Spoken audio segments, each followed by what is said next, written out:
Silence plateau. Moteur. Action.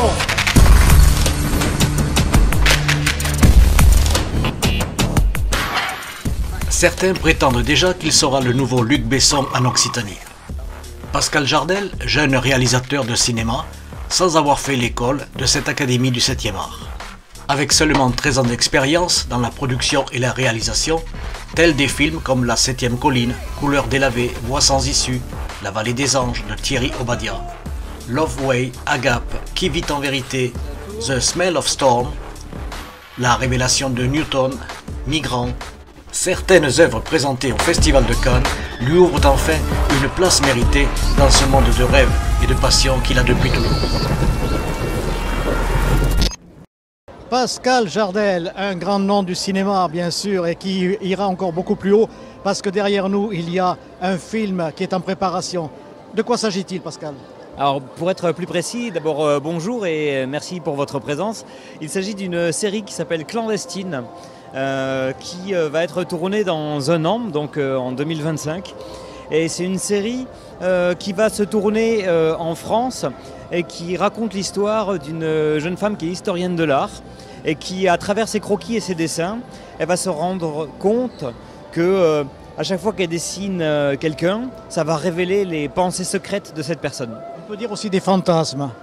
Et j'allais y venir, et ça va révéler non pas des secrets, mais aussi des fantasmes sexuels. Alors je précise que c'est une série où il n'y a pas d'image érotique. D'accord, donc c'est pour tout le monde. C'est pour tout le monde, pour tout public. Qui vont être les acteurs, les actrices là ? Alors, il y a un choix déjà ? Alors il y a un choix qui commence à se dessiner, je ne peux pas encore vous révéler certains noms, puisque c'est dans les tuyaux.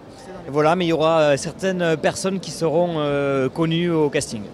Connues ? Oui, connues en France, pas à l'international, mais connues en France. Français ? Voilà, français. C'est une série qu'on a commencé à développer en 2015 avec mon co-auteur Christophe Ferragne. Et là, on arrive aux prémices du tournage qui va débuter l'année prochaine. Alors, je crois savoir que non seulement tu es caméraman, tu es ingénieur du son, tu es aussi musicien, la bande de son. Alors, musicien, non, je fais l'assemblage graphique et l'assemblage sonore, effectivement. Mais la musique, je laisse le soin de le faire à des personnes qui savent bien mieux manier les notes que moi. Enfin, quand même, dans la tête, tu as une thématique.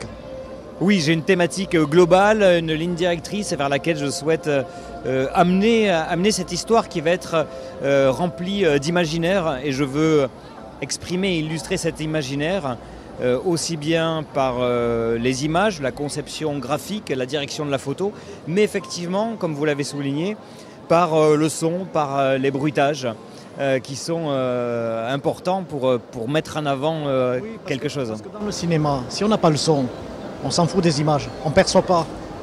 Oui, le son, comme j'aime à le dire, ça a vraiment une part très importante dans la perception émotionnelle finale du spectateur. C'est vrai qu'une même séquence, si on met des musiques différentes, ça va avoir un aspect totalement différent. Donc le choix de la musique, le choix des bruitages est très important pour l'aspect émotionnel que l'on veut rendre sur la version finale. Alors là, je vais dévier un petit peu du sujet, mais on parle du son. Moi, je me mets à la place des aveugles et je sais qu'ils perçoivent. Mais le cinéma d'Hollywood, lui, il a des interférences, il a des volumes sonores par rapport au texte qui est dit. C'est absolument un petit peu scandaleux, ça, je trouve, moi.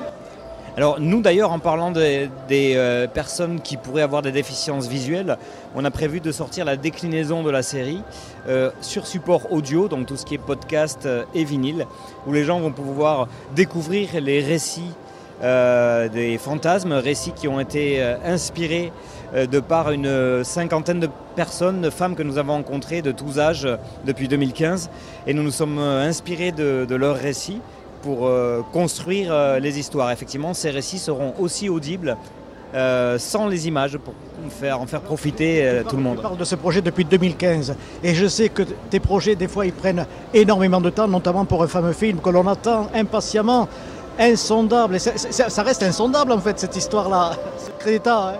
Oui, c'est vrai. Certains projets prennent énormément de temps, que l'on soit une modeste production comme la nôtre ou des productions fastueuses comme celle de James Cameron. Même lui, certains de ses projets prennent 8 ans ou 10 ans à se monter et encore, ils sont 1000 personnes à bosser dessus. Oui, en fait, le scénario principal du film est écrit depuis 2 ans à peu près. Et il me manquait l'élément déclencheur, l'étincelle pour lancer cette histoire. Et quand j'ai entendu parler, comme la plupart des gens, du casse, du cambriolage de la banque de Bessières, je me suis dit que ça serait un événement très intéressant car il a lieu sans violence, sans effusion de sang, sans haine. Voilà, j'ai fusionné les deux, ce qui donne le scénario que nous tournerons dès 2016. On va tourner à partir du 15 avril un pré-teaser, puisque nous partons à Cannes pour 15 jours, puisque Pascal y présente aussi un court-métrage qu'il a tourné, et donc on va aussi bien évidemment à Cannes pour Insondable.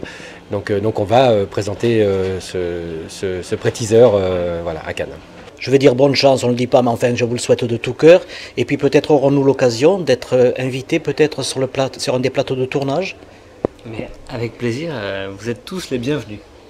Et on espère surtout peut-être se voir avant que le tournage commence, peut-être quelques jours avant, et en parler encore. Voilà. Merci à vous, chers messieurs. Au revoir. C'est nous qui vous remercions. Au revoir. Merci, au revoir. Donc effectivement, quand on est un minimum perfectionniste et qu'on souhaite arriver à une réalisation artistique vraiment bien ordonnée comme on l'imagine, parfois il est bon de se hâter de patience. Il est bon de se hâter de patience. C'est de la philosophie, ça. Oh, presque, vous savez, la vie reste un terrain, un champ de philosophie fabuleux. Mais c'est vrai que les projets prennent beaucoup de temps.